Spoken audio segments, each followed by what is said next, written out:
ಎಲ್ಲರೂ ಕೇಳೋ ಪ್ರಶ್ನೆ, ನಿಮ್ಮ ಗಿಡದಲ್ಲಿ ಹೂ ಹೇಗೆ ಅಷ್ಟೊಂದು ಬರ್ತದೆ? ಏನು ಮಾಡ್ತೀರಿ? ಏನು ಹಾಕ್ತೀರಿ? ಆ, ಹೂ ಹಳದಿಯಾಗಿ ಅಥವಾ ಮೊಗ್ಗು ಹಳದಿಯಾಗಿ ಬೀಳೋದಿಲ್ವಾ? ಎಲೆ ಹಳದಿಯಾಗಿ ಬೀಳುತ್ತೆ. ಮಾತ್ರ ಎಷ್ಟು ಬಿಸಿಲು ಬರ್ತದೆ, ಎಷ್ಟು ಗೊಬ್ಬರ ಹಾಕಿದ್ದೀನಿ, ಹೂ ಮಾತ್ರ ಬರೋದೇ ಇಲ್ಲ.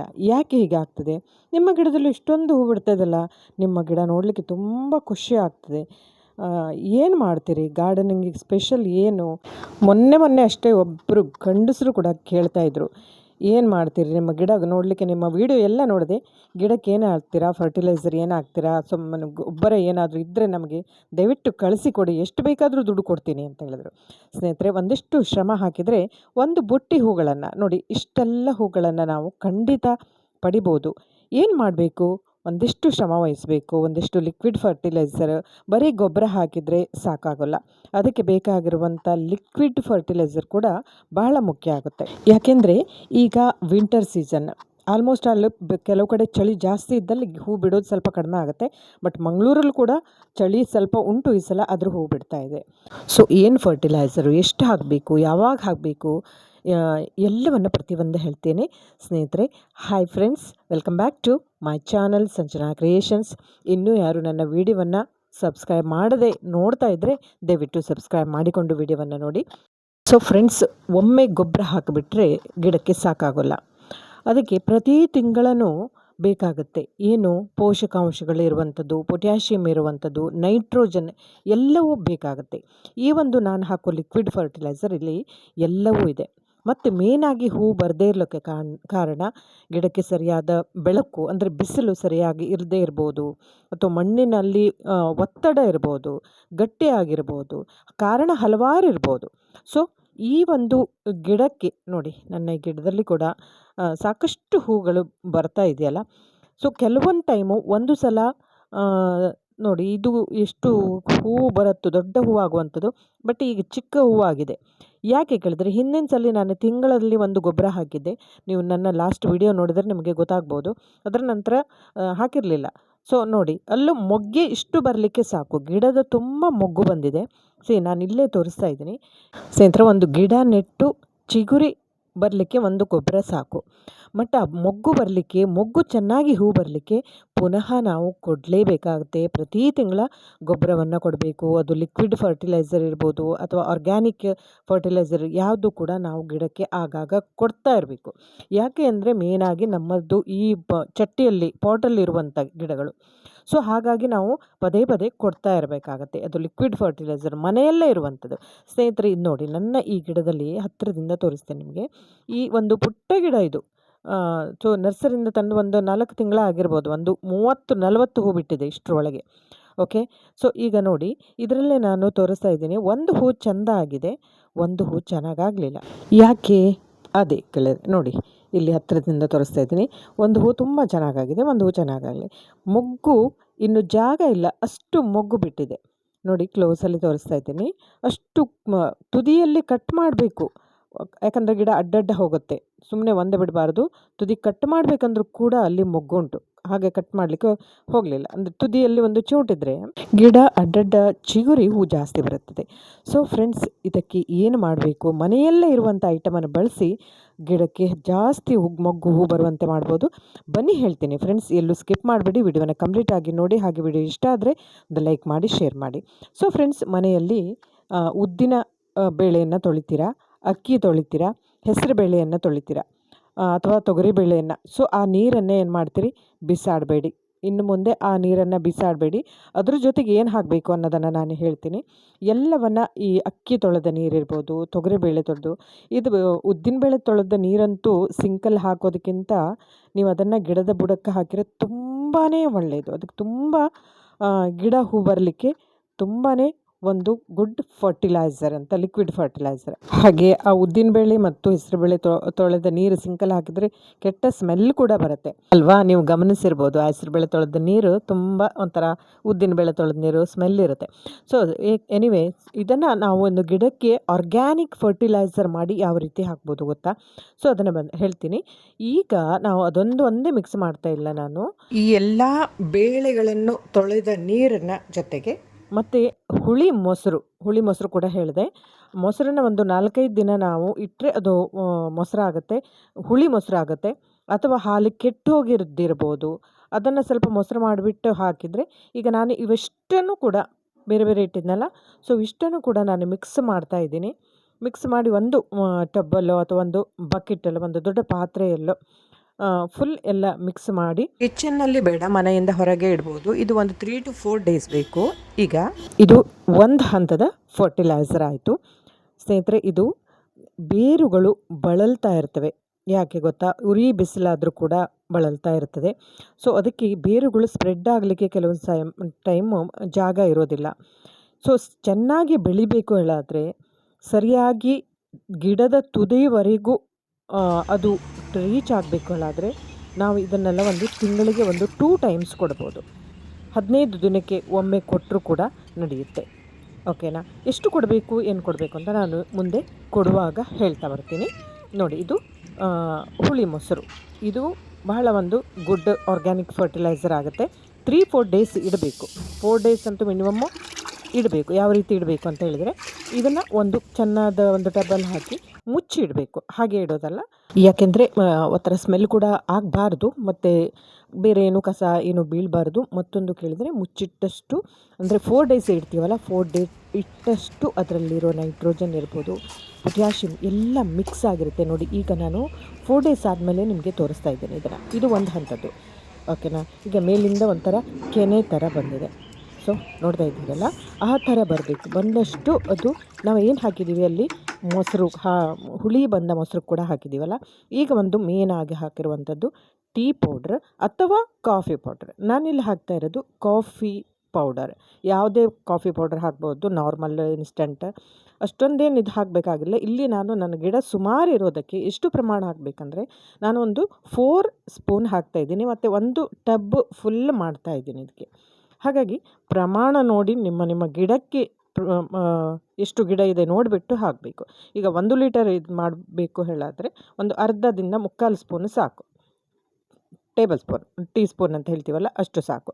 ಇಲ್ಲಿ ನಾನು ಫುಲ್ ಒಂದು ಬಕೆಟ್ ಮಾಡೋದಕ್ಕೆ, ಸ್ವಲ್ಪ ಗಿಡ ಕೂಡ ಜಾಸ್ತಿ ಇರೋದಕ್ಕೆ ನಾನು ಇಲ್ಲಿ ಒಂದು ಫುಲ್ ಬಕೆಟ್ ಮಾಡ್ತಾಯಿದ್ದೀನಿ. ಇದನ್ನು ಕೂಡ 4 ಡೇಸ್ ಇರಬೇಕು. ಇದನ್ನು ಕೂಡ 4 ಡೇಸ್ ಇರಬೇಕು. ನಾನು ಸುಮಾರು ಒಂದು ಅರ್ಧಕ್ಕಿಂತ ಹೆಚ್ಚು ಬಕೆಟ್ ನೀರು ಹಾಕಿ ಇದನ್ನು ಏನು ಮಾಡ್ತಾಯಿದ್ದೀನಿ, ಪುನಃ ನಾನು ಚೆನ್ನಾಗಿ ಕದಡಬೇಕು. ಚೆನ್ನಾಗಿ ಒಂದು 10-15 ಟೈಮ್ ಕದಡಿ ಪುನಃ ಒಂದು 4 ಡೇಸ್ ಇದೇ ಥರ ಮುಚ್ಚಿಡಬೇಕು. 3 to 4 ಡೇಸ್ ಆಗಲೇಬೇಕು. ಯಾಕಂದರೆ ಅದು ಕರೆಕ್ಟಾಗಿ ಫರ್ಟಿಲೈಸರ್ ಆಗಬೇಕು ಹೇಳಾದರೆ 4 ಡೇಸ್ ಬೇಕು. 1 ದಿನ 2 ದಿನದಲ್ಲಿ ಆಗೋದಿಲ್ಲ. ನೀವು ನೋಡಬೇರೋದು ಇದರಲ್ಲಿ ಯಾವುದು ಕೂಡ ಟೀ ಪೌಡ್ರ್ ಕೂಡ ಹಾಕ್ಬೋದು, ಅಥವಾ ಕಾಫಿ ಪೌಡರ್ ಕೂಡ ಹಾಕ್ಬೋದು. ಸೊ ಫ್ರೆಂಡ್ಸ್, ಈಗ ನೋಡಿ ಆಗಿದೆ. 4 ಡೇಸ್ ಇಟ್ಟಿದ್ದೀನಿ. ಸೈಡಲ್ಲೆಲ್ಲ ಹೇಗೆ ಒಂಥರ ಕೆನೆ ಥರ ಬಂದಿರ್ತಾರ, ಮೇಲಿನಿಂದ ಆ ಥರ ಆಗಿರುತ್ತೆ. ಈಗ ಪುನಃ ಚೆನ್ನಾಗಿ ಕದಡ್ಕೊಳ್ಳುವ. ಇದು ಗಿಡಕ್ಕೆ ಒಂದು ದಿವ್ಯೌಷಧ ಹೇಳ್ಬೋದು. ಈಗ ನಮಗೆ ಮನುಷ್ಯರಿಗೆ ಯಾವ ರೀತಿ ನಮಗೆ ಎಲ್ಲ ರೀತಿಯ ಪೋಷಕಾಂಶಗಳು ಬೇಕೋ, ಅದೇ ಥರ ಗಿಡಕ್ಕೂ ಕೂಡ ಅದೇ ಥರ ಬೇಕು ಸ್ನೇಹಿತರೆ. ಅದು ನೈಟ್ರೋಜನ್ ಇರ್ಬೋದು, ಅಥವಾ ಪೊಟ್ಯಾಷಿಯಮ್ ಇರ್ಬೋದು, ಎಲ್ಲವೂ ಬೇಕಾಗುತ್ತೆ. ಸೊ ನೋಡಿ, ಈಗ ನಾನು ಫುಲ್ ಮತ್ತೊಂದು 2 ಚಂಬು ನೀರನ್ನು ಕೂಡ ಆ್ಯಡ್ ಮಾಡಿದೆ. ಈಗ ಫೈನಲ್ ಸಾಕು ಇದು. ಈಗ ಇದು ರೆಡಿಯಾಗಿದೆ, ಕರೆಕ್ಟಾದ ಒಂದು ಪ್ರಮಾಣ ಆಗಿದೆ. ಈಗ ಗಿಡಕ್ಕೆ ಎಷ್ಟು ಹಾಕಬೇಕು ಮತ್ತು ಯಾವಾಗ ಹಾಕಬೇಕು ಅನ್ನೋದನ್ನು ಹೇಳ್ತೀನಿ. ಸೊ ಫ್ರೆಂಡ್ಸ್, ಗಿಡಕ್ಕೆ ಹಾಕುವಾಗ ಗಿಡದ ಸೈಜ್ ನೋಡಿಬಿಟ್ಟು ಹಾಕಿ. ಇದು ನೋಡಿ, ಪುಟ್ಟ ಗಿಡ ನಂದು. ಈಗ ಒಂದು ಅರ್ಧ ಚಂಬು ಸಾಕು. ಅರ್ಧ ಚಂಬು ಅಂದರೆ ಒಂದು ದೊಡ್ಡ ಲೋಟದಲ್ಲಿ ಫುಲ್ ಸಾಕು. ಮತ್ತು ಯಾವಾಗಲೂ ಗಿಡದ ಬುಡದಲ್ಲಿ ಬೇಡದ ಕಳೆಗಳು ಬಂದಿರುತ್ತೆ, ಅದೆಲ್ಲ ಕಿತ್ಕೋಬೇಕು. ಯಾಕಂದರೆ ಈ ಗೊಬ್ಬರದ್ದು ಅಥವಾ ಲಿಕ್ವಿಡ್ ಫರ್ಟಿಲೈಸರ್ ಆಗೋದ್ರಿಂದ ಕಳೆ ಗಿಡಗಳಿಗೆ ತುಂಬ ಜಾಸ್ತಿ ಬಂದುಬಿಡುತ್ತೆ. ನೋಡಿ ಹೇಗೆ ಇಷ್ಟು ಚಿಕ್ಕ ಗಿಡ ಆಗಿದೆಯಲ್ಲ, ಆದರೂ ಕೂಡ ಮೊಗ್ಗು ಫುಲ್ ಇದೆ. ಈಗ ಮೊಗ್ಗಿಗೆ ಬೆಳವಣಿಗೆಗೆ ಬೇಕಾಗಿರುವಂಥದ್ದು ಈ ಸತ್ವಯುತವಾದ ಲಿಕ್ವಿಡ್ ಫರ್ಟಿಲೈಸರ್ ಆಯಿತಾ. ಇದರಲ್ಲಿ ಎಲ್ಲ ರೀತಿಯೂ ಇದೆ ನೋಡಿ. ಮೊಗ್ಗಿನ ಬೆಳವಣಿಗೆಗೆ ಗಿಡ ಗೊಬ್ಬರ ಚಿಗುರ್ಲಿಕ್ಕೆ ಆಯಿತು, ಚಿಗುರು ಬಂದು ಮೊಗ್ಗು ಬಂದ ಮೇಲೆ ಚೆನ್ನಾದ ಸರಿಯಾದ ದೊಡ್ಡದಾದ ಹೂ ಬರಲಿಕ್ಕೆ ಬೇಕಾಗಿರುವಂಥದ್ದೇ ಈ ಲಿಕ್ವಿಡ್ ಫರ್ಟಿಲೈಸರ್. ಮತ್ತು ಸಾಕಷ್ಟು ಹೂಗಳು ಮೊಗ್ಗುಗಳು ಜಾಸ್ತಿ ಬರುತ್ತೆ, ಗಿಡ ಹಸಿರಾಗಿರುತ್ತೆ. ಸೊ ಫ್ರೆಂಡ್ಸ್, ಇದನ್ನು ಯಾವಾಗ ಹಾಕಬೇಕು ಅಂತ ಕೇಳಿದರೆ, ನೋಡಿ ಇದು ಕೂಡ ಪುಟ್ಟ ಗಿಡ ನಂದು. ಇದಕ್ಕೆ ಕೂಡ ಅಷ್ಟೇ ಒಂದು ಅರ್ಧ ಚಂಬು ಸಾಕು. ಮತ್ತು ಎಷ್ಟು ಅಂದರೆ ಕೆಳಗೆ ಹರಿಯುವಷ್ಟು ಹಾಕುವ ಅಗತ್ಯ ಇಲ್ಲ. ಪಾಟನ್ನು ಕೆಳಗೆ ಹೋಲಲ್ಲಿ ಹರಿದು ಹೋಗ್ತದಲ್ಲ ಅಷ್ಟು ಹಾಕೋ ಅಗತ್ಯ ಇಲ್ಲ. ಸೊ ಗಿಡ ಪ್ರಮಾಣ ನೋಡಿಬಿಟ್ಟು ಹಾಕಿ. ದೊಡ್ಡದಾದರೆ ಸುಮಾರು ಒಂದು 3/4 ಚೆಂಬು ಬೇಕಾಗುತ್ತೆ, ಅಥವಾ 1.5 ದೊಡ್ಡ ಗ್ಲಾಸಲ್ಲಿ 1.5 ಗ್ಲಾಸ್ ಬೇಕಾಗುತ್ತೆ. ನೋಡಿ, ಈ ಪುಟ್ಟ ಗಿಡಕ್ಕೆ ಕೂಡ ನಾನು ಒಂದು ಗ್ರಾಫ್ಟಿಂಗ್ ಮಾಡಿದ್ದೆ, ಕಸಿ ಮಾಡಿದ್ದೆ. ಸೊ ಕಸಿ ಬಗ್ಗೆ ಮುಂದಿನ ನನ್ನ ವಿಡಿಯೋದಲ್ಲಿ ತೋರಿಸ್ತೇನೆ. ಆ್ಯಂಡ್ ಈ ಒಂದು ಆರ್ಗ್ಯಾನಿಕ್ ಫರ್ಟಿಲೈಸರನ್ನು ಎಲ್ಲ ಗಿಡಕ್ಕೂ ಹಾಕ್ಬೋದು. ಯಾವ ಗಿಡಕ್ಕೆ ಕೇಳಿದ್ರೆ ಏನಿಲ್ಲ, ಪ್ರತಿ ಗಿಡಕ್ಕೆ. ನೋಡಿ, ಇದು ನಂದು ಪುದೀನ ಗಿಡ. ಒಂದು 20 ಡೇಸ್ ಆಯಿತು ನಾನು ಇದನ್ನು ಪುದೀನ ಗಿಡ ತಂದು ನೆಟ್ಟು. ಒಂದು ಗಿಡ ನೆಟ್ಟಿದ್ದೇನೆ, ಹೇಗೆ ಎಷ್ಟು ಚೆಂದ ಬಂದಿದೆ ನೋಡಿ. ಇದರಲ್ಲಿ ಬೇಡಾದಂಥ ಕಳೆಗಳು ಕೂಡ ಎಷ್ಟಿವೆ ನೋಡಿ. ಜೀವನದಲ್ಲೂ ಅಷ್ಟೇ, ಬೇಡಾಗಿರೋದು ಸಾಕಷ್ಟು ಇರುತ್ತದೆ. ಅದನ್ನು ಇದೇ ಥರ ಕಳೆ ಥರ ಕಿತ್ತು ಬಿಸಾಡಬೇಕು, ಬೇಕಾದನ್ನು ಮಾತ್ರ ಇಟ್ಕೋಬೇಕು ಅಲ್ವಾ. That is the life. Anyway, so ಇದನ್ನು ಯಾವ ಒಂದು ಟೈಮಿಗೆ ಹಾಕಬೇಕಂದ್ರೆ, ಬೆಳಗ್ಗೆ ನೀರು ಹಾಕಿದ್ದ ತಕ್ಷಣ ಅಥವಾ ಸಂಜೆ ನೀರು ಹಾಕಿದ್ದ ತಕ್ಷಣ ಹಾಕಬೇಡಿ. ಬೆಳಗ್ಗೆ ಗಿಡಗಳಿಗೆ ನೀರು ಹಾಕಿದ ಮೇಲೆ ಸಂಜೆ ಒಂದು 5ರಿಂದ 6 ಗಂಟೆ ಒಳಗೆ ಈ ಒಂದು ಇದನ್ನು ಹಾಕಬೇಕು. ಗಿಡ ಬಳಲಿರ್ತದಲ್ಲ ಸ್ವಲ್ಪ, ಆಗ ಹಾಕಿದರೆ ಮಾತ್ರ ಗಿಡದ ಬುಡಕ್ಕೆ ಅಂದರೆ ರೂಟಿಗೆ ಸರಿಯಾಗಿ ರೀಚ್ ಆಗ್ತದೆ. ಯಾಕಂದರೆ ಗಿಡಗಳು ಬಳಲಿರ್ತವೆ. ಆ ಒಂದು ನೋಡಿ, ಮನುಷ್ಯರಾಗೂ ಅಷ್ಟೇ, ತುಂಬ ಹೊರಗಡೆಯಿಂದ ಬಿಸಿಲಿಗೆ ಬಂದ ತಕ್ಷಣ ಆರಾಮಾಗಿ 1-2 ನಿಮಿಷ ಕೂತು ಕುಡಿಲಿಕ್ಕೆ ಏನಾದರೂ ತಂಪಾದ ಕೊಟ್ಟರೆ ಆಗ ಎಷ್ಟು ಖುಷಿ ಆಗ್ತದೆ ಅಲ್ಲ, ಎಷ್ಟು ಆರಾಮಾಗ್ತದೆ. ಅದೇ ಥರ ಗಿಡಗಳು ಹಾಗೆ ಸ್ನೇಹಿತರೆ. ಗಿಡಗಳೊಟ್ಟಿಗೆ ಹೂ ಬರಲಿಲ್ಲ ಹೇಳಾದರೂ ಕೂಡ ಗಿಡಗಳೊಟ್ಟಿಗೆ ಸ್ವಲ್ಪ ಮಾತಾಡಿ. ಇದು ಭಾಳ ಒಂದು ಟಿಪ್ಸ್ ಹೇಳ್ತಾ ಇದ್ದೀನಿ. ಗಿಡಗಳೊಟ್ಟಿಗೆ ಹೂ ಬರದೇ ಇರಿದಾಗ ಸ್ವಲ್ಪ ಮಾತಾಡಬೇಕಂತೆ. ಇದು ಕೂಡ ಒಂದು ಸೈಂಟಿಸ್ಟ್ ಹೇಳಿದ್ದು, ನಿಮಗೆ ಗೊತ್ತಿರ್ಬೋದು, ಸರ್ ಜಗದೀಶ್ ಚಂದ್ರ ಬೋಸ್. ಎಸ್, ಅವರು ಹೇಳಿದ್ದು ನೆನಪಿದೆಯಾ? ನೋಡಿ, ಇಲ್ಲಿ ಒಂದು ಕರಿಬೇವಿನ ಸೊಪ್ಪು ಗಿಡ ತಂದಿಟ್ಟಿದೆ. ಪೂರ್ತಿ ಹೋಗಿತ್ತು, ಎಲೆ ಏನೂ ಇರಲಿಲ್ಲ. ಬಟ್ ಒಂದು 8 ದಿನ 10 ದಿನದ ಹಿಂದೆ ನಾನು ಇದೇ ಲಿಕ್ವಿಡ್ ಹಾಕಿದೆ. ಈಗ ಇಷ್ಟು ಚಿಗುರು ಬಂದಿದೆ ನೋಡಿ. ಹಾಗೆ ಪ್ರತಿ ಗಿಡಕ್ಕೂ ಕೂಡ ನಾವು ಇದನ್ನು ಯೂಸ್ ಮಾಡ್ಬೋದು. ಯಾವುದೇ ಗಿಡಕ್ಕೆ ಅಂತಿಲ್ಲ, ಎಲ್ಲ ಗಿಡಕ್ಕೆ. ಒಂದು ತುಳಸಿ ಗಿಡಕ್ಕಿಂತ ಹಿಡಿದು ಸೇವಂತಿಗೆ ಗಿಡ ಅಥವಾ ರೋಸ್ ಪ್ಲ್ಯಾಂಟ್. ಈಗ ನೋಡಿ, ನಾನು ಗೌರಿ ಹೂವು ಅಂತ ಹೇಳ್ತೀವಲ್ಲ, ಎಂತ ಹೇಳ್ತಾರೆ, ಸೊನ್ನೆ ಹೂವು. ಸೊ ಅದಕ್ಕೆ ಕೂಡ ಹಾಕ್ತಾಯಿದ್ದೀನಿ. ಈಗ ಅದು ನೋಡಿ, ದೊಡ್ಡ ಗಿಡಕ್ಕೆ ಹಾಕುವಾಗ ಸುಮಾರು 3/4 ಚೆಂಬು ನನ್ನ ಪ್ರಮಾಣ, ಅಂದರೆ ನಾನು ಇದರಲ್ಲೇ ಹಾಕೋದು. ಸೊ 3/4 ಚೆಂಬು ಹಾಕ್ತಾಯಿದ್ದೀನಿ. ಮತ್ತು ಸ್ವಲ್ಪ ಮಣ್ಣನ್ನು ಕೆದಕ್ಬಿಟ್ಟು ಹಾಕಿ. ಯಾವುದೇ ಗಿಡ ಬುಡ ಗಟ್ಟಿ ಆದರೆ ಸ್ವಲ್ಪ ಕೆದಕ್ಬಿಟ್ಟು ಹಾಕಿ, ಯಾಕಂದರೆ ಹೊರಗಡೆ ಚೆಲ್ಲೋದಿಲ್ಲ. ಓಕೆ, ಇದು ದೊಡ್ಡ ಗಿಡ ಆಗೋದ್ರಿಂದ ಸುಮಾರು 2 ಗ್ಲಾಸ್ ಹಾಕಿ. ಸೊ ಫ್ರೆಂಡ್ಸ್, ನೋಡಿದ್ರಲ್ಲ, ಒಂದು ಆರ್ಗ್ಯಾನಿಕ್ ಫರ್ಟಿಲೈಸರ್, ಲಿಕ್ವಿಡ್ ಫರ್ಟಿಲೈಸರ್ ಹೇಗೆ ಅದನ್ನು ರೆಡಿ ಮಾಡಿ ಹಾಕೋದು. ಏನು ಬೇರೆ ಕಷ್ಟ ಇಲ್ಲ ಸ್ನೇಹಿತರೆ.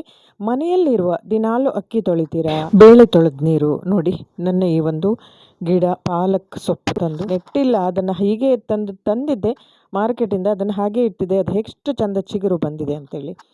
ಸೊ ಫ್ರೆಂಡ್ಸ್, ಒಂದು ಚಂದದ ಹೂ ಬರಬೇಕು ಹೇಳಾದರೆ ಒಂದಿಷ್ಟು ಶ್ರಮ ಆಗಲೇಬೇಕು. ಆ ಶ್ರಮಕ್ಕೆ ತಕ್ಕ ಹಾಗೆ ಆ ಹೂ ಗಿಡದಲ್ಲಿ ಚಂದದ ಹೂ ಬಂದೇ ಬರುತ್ತೆ. ಓಕೆನಾ ಫ್ರೆಂಡ್ಸ್? ಈ ನೋಡಿದ್ರಲ್ಲ, ಒಂದು ಆರ್ಗ್ಯಾನಿಕ್ ಫರ್ಟಿಲೈಸರ್, ಲಿಕ್ವಿಡ್ ಫರ್ಟಿಲೈಸರ್ ಹೇಗೆ ಮಾಡೋದು, ಮತ್ತು ಹೇಗೆ ಹಾಕೋದು, ಎಷ್ಟು ಹಾಕೋದು, ಯಾವಾಗ ಹಾಕೋದು, ಯಾವ ಟೈಮಲ್ಲಿ ಹಾಕೋದು ಅನ್ನೋದನ್ನು ಕಂಪ್ಲೀಟಾಗಿ ನಿಮಗೆ ಹೇಳಿದೆ. ಸೊ ಫ್ರೆಂಡ್ಸ್, ಈ ವಿಡಿಯೋ ನಿಮಗೆ ಯೂಸ್ ಆಗಿದೆ, ಉಪಯೋಗ ಆಗಿದೆ ಅಂತಿದ್ದೀನಿ. ಮತ್ತು ಇದನ್ನು ಖಂಡಿತ ಫಾಲೋ ಮಾಡಿ ಸ್ನೇಹಿತರೆ. ಇಷ್ಟು ಮಾಡಿದರೆ ಉಂಟಲ್ಲ, ಖಂಡಿತ ನಿಮ್ಮ ಗಿಡದಲ್ಲೂ ಕೂಡ ಮೇನ್ ಆಗಿ ಬೇಕಾಗಿರೋಂಥ ಒಂದಿಷ್ಟು ಬಿಸಿಲು ಬೇಕು ಗಿಡಕ್ಕೆ. ನೆನ್ಪಿಟ್ಕೊಳ್ಳಿ, ಬಿಸಿಲು, ಸರಿಯಾದ ಗೊಬ್ಬರ, ಇಂಥ ಒಂದು ಫರ್ಟಿಲೈಸರ್ ಕೊಟ್ಟರೆ ಖಂಡಿತ ಬುಟ್ಟಿ ತುಂಬ ಹೂ ನೋಡಿ ಬಂದೇ ಬರುತ್ತೆ ಸ್ನೇಹಿತರೆ. ಸೊ ಈ ವಿಡಿಯೋ ನಿಮಗೆ ಇಷ್ಟ ಆಗಿದೆ ಅಂದ್ಕೊಂಡಿದ್ದಾರೆ. ಹಾಗಾದರೆ ಲೈಕ್ ಮಾಡಿದ್ದೀರಲ್ಲ, ಶೇರ್ ಮಾಡಿ, ಇನ್ನೊಬ್ಬರಿಗೂ ಕೂಡ ಯೂಸ್ ಗೊತ್ತಾಗಲಿ, ಟಿಪ್ಸ್ ಗೊತ್ತಾಗಲಿ. ಹಾಗೆ ಸಬ್ಸ್ಕ್ರೈಬ್ ಆಲ್ರೆಡಿ ಮಾಡಿದ್ದೀರಾ ಅಂದ್ಕೊಂಡಿದ್ದೀನಿ. ಹಾಗೆ ಹೈಪ್ ಕೂಡ ಮಾಡಿ ಫ್ರೆಂಡ್ಸ್. ಹೈಪ್ ಅಂತ ಇರುತ್ತೆ, ಆ ಪಕ್ಕದಲ್ಲಿರೋ ಬೆಲ್ ಐಕನನ್ನು ಪ್ರೆಸ್ ಮಾಡಿ. ಮುಂದಿನ ಇನ್ಫಾರ್ಮೇಟಿವ್ ವಿಡಿಯೋ ಬಂದಿರುತ್ತೆ.